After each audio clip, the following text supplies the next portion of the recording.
I have to admit that I am a little bit less well prepared for this than I had anticipated, because I spent the night last night watching a fabulous basketball game.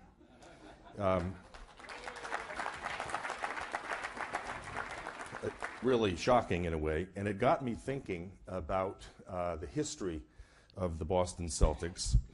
Like probably many of you, Johnny Most and parquet floors and 13909 in the old Garden, Russell and KC and Sharman and Cousy.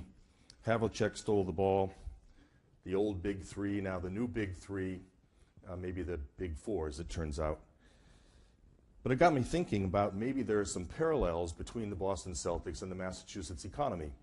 We overdo sports metaphors in Boston, and I may be overdoing it too.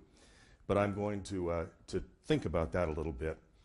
The Celtics have for 60 years somehow or other been able to regenerate themselves time after time as champions. One leadership team, one set of stars wins a championship. Somehow or other they're able to come up with a new set of stars, a new leadership team, and regenerate themselves as champions. They do it with innovation, they do it with teamwork, they do it with great coaching, and they do it with new leadership. The old Big Three faded, and we came up with a new Big Three. It doesn't happen with everybody. The New York Knicks can't do it. The Philadelphia 76ers can't do it. There's something about the nature of the leadership and the nature of the strategies of the Boston Celtics that have enabled them to come back time after time and regain a championship. The Massachusetts economy has had something of this same same track record of regeneration. In fact, going back for 400 years, whether it's been clipper ships or farming or manufacturing, a trade with the Caribbean, a trade with the Far East, somehow or other we keep coming up with the ability to regenerate ourselves time after time. And again, like the Knicks and like the 76ers, it's not de rigueur. It doesn't happen to everybody. Salem, New Bedford, Lowell, Lawrence were our peer cities, not our secondary cities. They were our peer cities for, in one of the cases at least, more than once.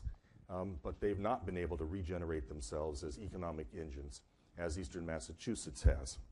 And I understand we're talking about all of Massachusetts here, but I think that the economic power is centralized here. So what have those themes been? We've been able to regenerate ourselves. We've done it as an economy with innovation, with teamwork, with great coaching, with new leadership. As manufacturing faded, although I think we'll be hearing some new thoughts about manufacturing, but as the early round of manufacturing faded, we had a new Big Three. We had tourism, we had financial services, we had the first round of the Route 128 high-tech economy. At least two of those Big Three faded. We had a new Big Three, the academic medical centers, higher education, and the life science industry. But can we keep this up? It's been a remarkable record, but can we keep this up? This last recession has been a real tough one.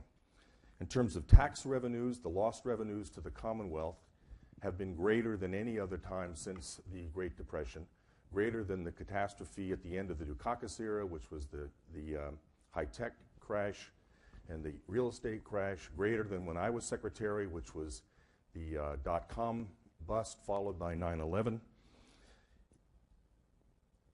The import of bricks and mortar in terms of knowledge acquisition and learning, the significance of place for higher education and for medicine is declining. So will we be able to do this again? Can we keep this record rolling? And what are our strengths and weaknesses that are going to make that possible? And where are we going to have to look at ourselves to find the leadership, the great coaching, and the innovation to keep this extraordinary record rolling? We have four fascinating panelists to talk about this. Each of them could talk about any dimension of it, including probably the Celtics.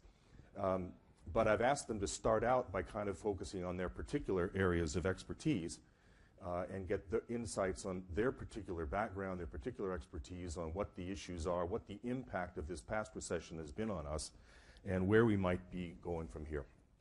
So I want to start out with Carol McMullen. I'm going to skip the formal bios.